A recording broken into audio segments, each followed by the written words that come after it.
Hola de nuevo. Hoy vamos a hablar de las lesiones traumatológicas, las lesiones que aparecen en el aparato osteomuscular, de huesos y músculos. Principalmente van a ser las más comunes, van a ser las contusiones, en orden de gravedad, contusiones, esguinces, luxaciones y fracturas. Normalmente estas lesiones se producen por un golpe o a veces por un movimiento brusco. Empecemos por la más simple de todas ellas, que sería la contusión.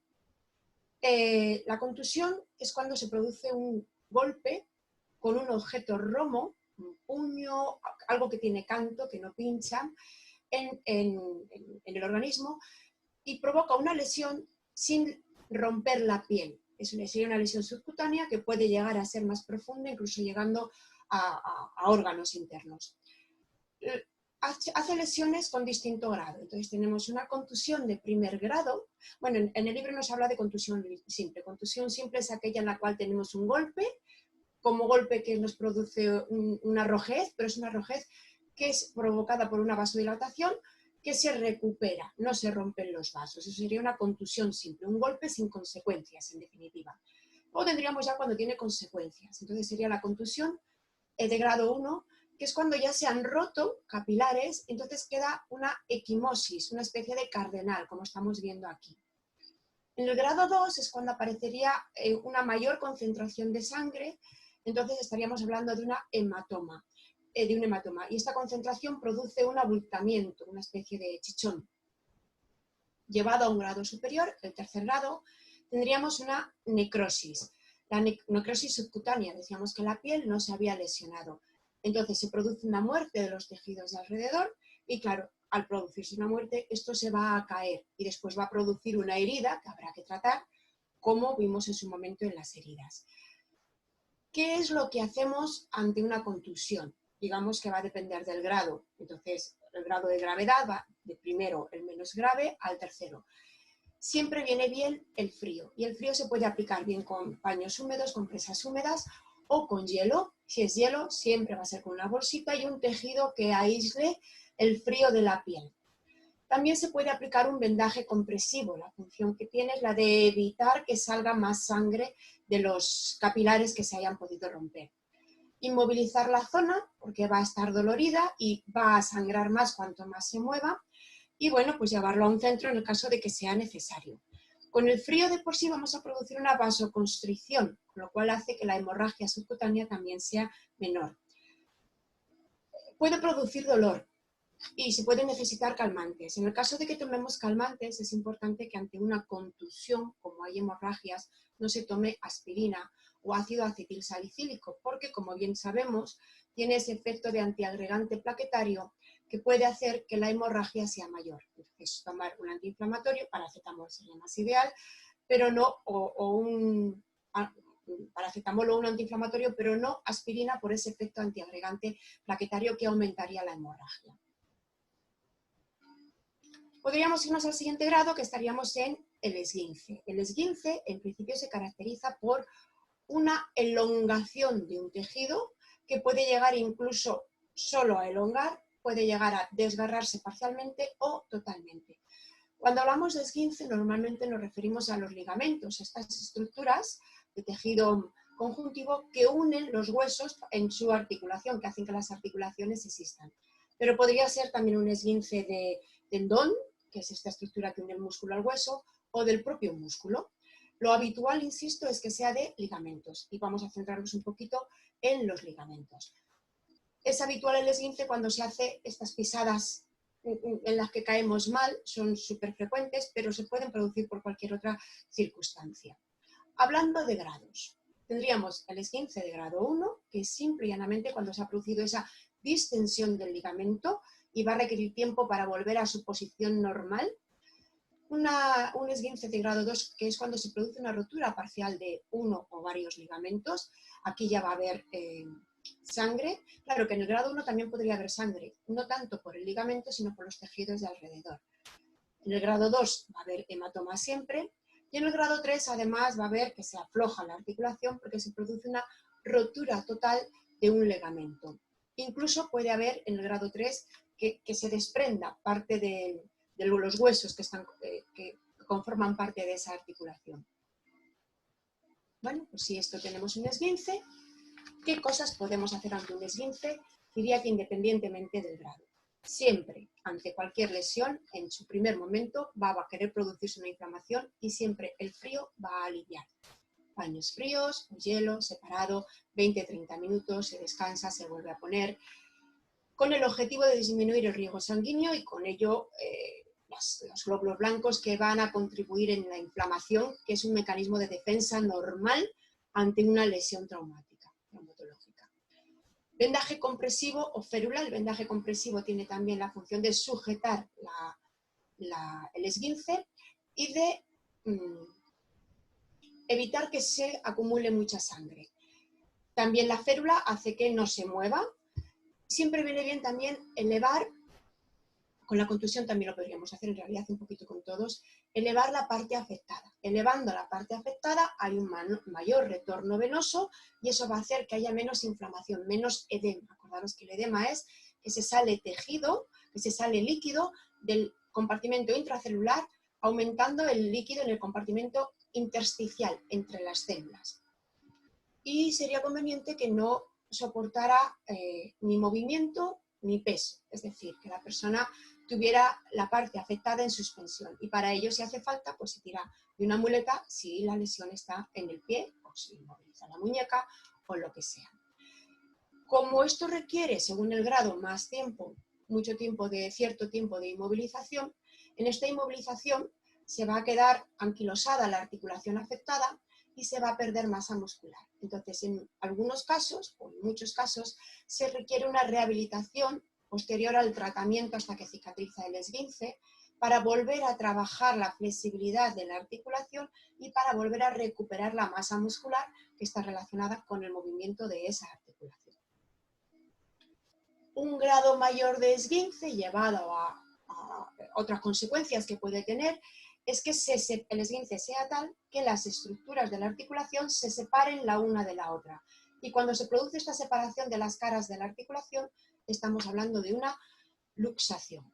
Siempre que se produce una luxación, hay cuando menos un esguince de grado 1, una elongación. Podría haberlos de los otros también. Y también se produce la lesión de la cápsula articular que está envolviendo la articulación. La luxación a veces no es completa, solamente es parcial. Las caras superficiales se separan, pero solo de manera parcial. En ese caso estaríamos hablando de una subluxación. Pero tanto luxación completa como parcial es que las superficies articulares se separan hacia un lado o hacia otro. Aquí tenemos una completa y aquí tendríamos una parcial. Aquí tendremos una luxación del hombro, de la articulación del hombro.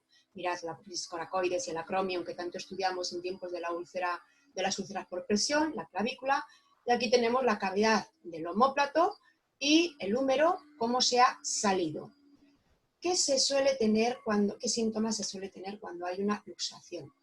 Bueno, lo primero que se suele detectar normalmente casi siempre es una deformidad. Claro, la articulación se ha quedado para otro lado y hay algo muy extraño, deformidad. Mucho dolor al mover e impotencia funcional. No solamente es que duele al mover, sino que es que no puedo moverme realmente.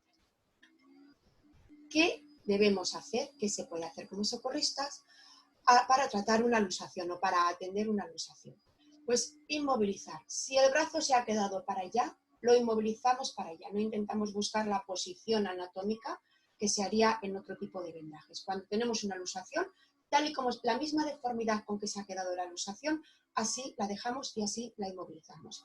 Nos dice aquí, no reducir. Reducir una luxación es que si el hombro se te ha salido para allá, intentar poner el hombro en su sitio. Esto en primeros auxilios no lo debemos hacer nunca. Se hace en el hospital, personal experto, y no se hace en primeros auxilios, a menos que se tenga conocimiento para ello, claro está, porque existe un riesgo muy alto de que en esa recolocación, en esa reducción de la luxación, estemos lesionando vasos sanguíneos y, lo que es peor, nervios, con lo cual podemos acabar generando una inutilidad nerviosa de la extremidad afectada.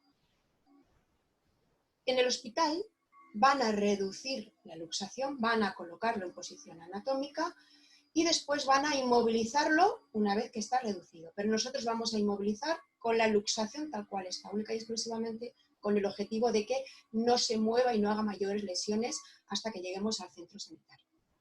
Como todo que requiere inmovilización, es susceptible de que después requiera rehabilitación, insisto, para volver a coger los distintos tipos de movilidad de la articulación y para trabajar la musculatura asociada, que siempre que hay una inmovilización se pierde masa muscular. Otra lesión del aparato osteomuscular son las fracturas. Se habla de fractura cuando lo que se rompe es el hueso.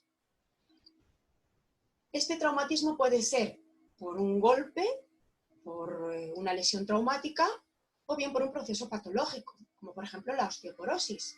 Hablamos en su momento de que hay personas, mujeres es más habitual, que se caen porque se les rompe el hueso, porque el hueso está muy debilitado por la osteoporosis, contrario de lo que se podría pensar de que como se han caído se les ha roto el hueso, pero no, es al revés. Primero se les rompe el hueso y eso hace que se caigan.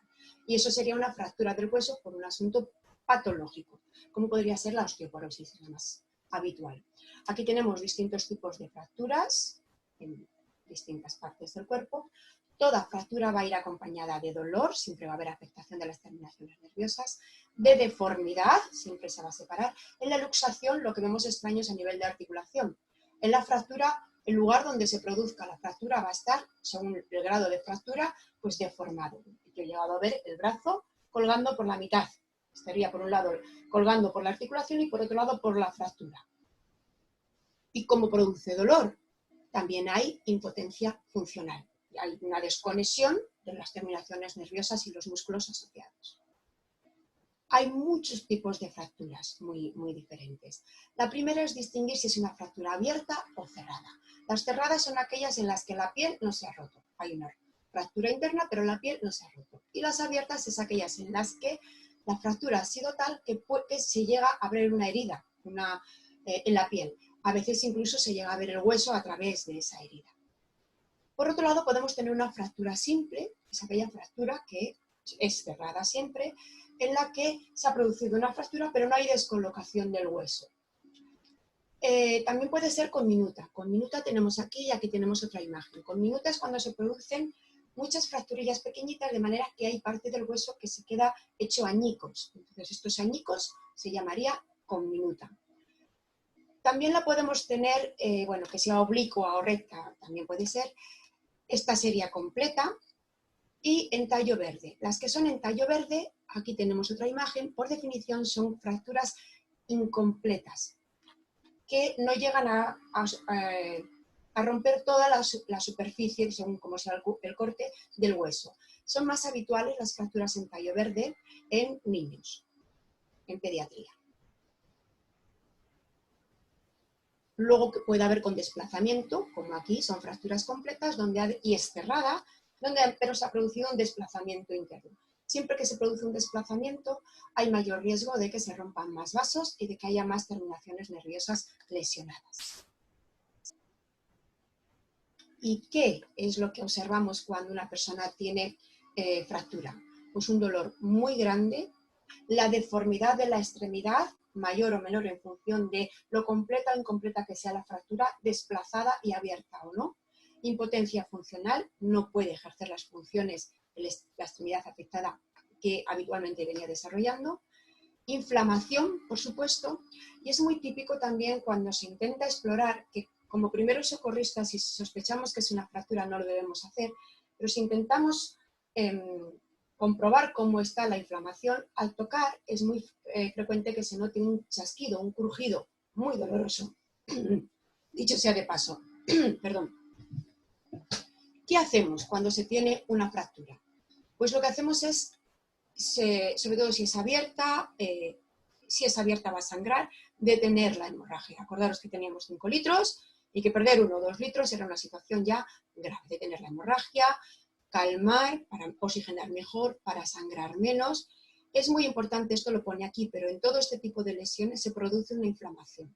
Y como se produce una inflamación, todo lo que esté después de la fractura a nivel distal va a estar inflamado. Y al inflamarse, si hay anillos, pulseras, joyas de cualquier tipo, va a producir un estrangulamiento. Entonces, lo digo aquí, pero sirve para todo tipo de este tipo de lesiones osteomusculares, traumatológicas.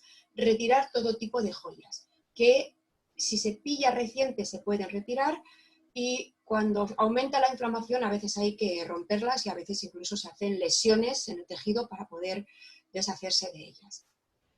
Luego tendríamos que inmovilizar la fractura y la vamos a inmovilizar como las luxaciones, tal cual la encontramos.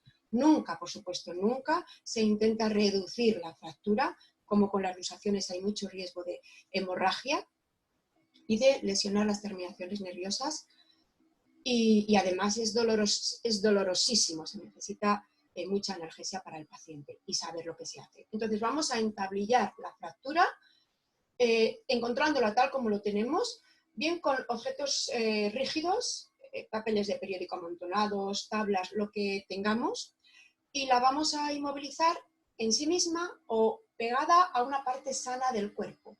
Es muy habitual que si es el brazo, por ejemplo, pues se pegue al tronco. Si es un dedo, se una con la forma anatómica que tenga de formación al otro dedo o a dos dedos incluidos, y así sucesivamente. Si es una pierna, pues con la otra. La otra hace de estructura rígida sobre la que sostener la enferma con la deformidad correspondiente. Y por supuesto, si la fractura es abierta, detenemos la hemorragia y la dejamos cubierta con un apósito lo más limpio posible para evitar la infección de la contaminación externa y del propio apósito. Hay otro tipo de lesiones osteomusculares que son más graves o son especialmente críticas. Una de ellas son las lesiones en la cabeza, a nivel de cabeza y de muslos o pelvis. Estamos hablando de lesiones que pueden implicar una hemorragia a veces interna grave y peligrosa, o de lesiones que puedan implicar estructuras tan vitales pues como pueda ser el encéfalo. Entonces, cuando nos encontramos con este tipo de lesiones, lo aconsejable es no movilizar para evitar hacer lesiones mayores en órganos internos o en huesos, salvo riesgo mayor. Es decir, que se vaya a caer el edificio o alguna cosa de estas. En el caso de que esto sea así, lo que debemos, para poder inmovilizar antes de trasladar, o sea, no movilizar, primero habría que inmovilizar adecuadamente. Se utilizarían los collarines de este tipo. Este collarín es especial porque tiene este espacio que es el que dejaría descubierto el cuello, por si en un momento dado al paciente hubiera que practicarle una traqueostomía.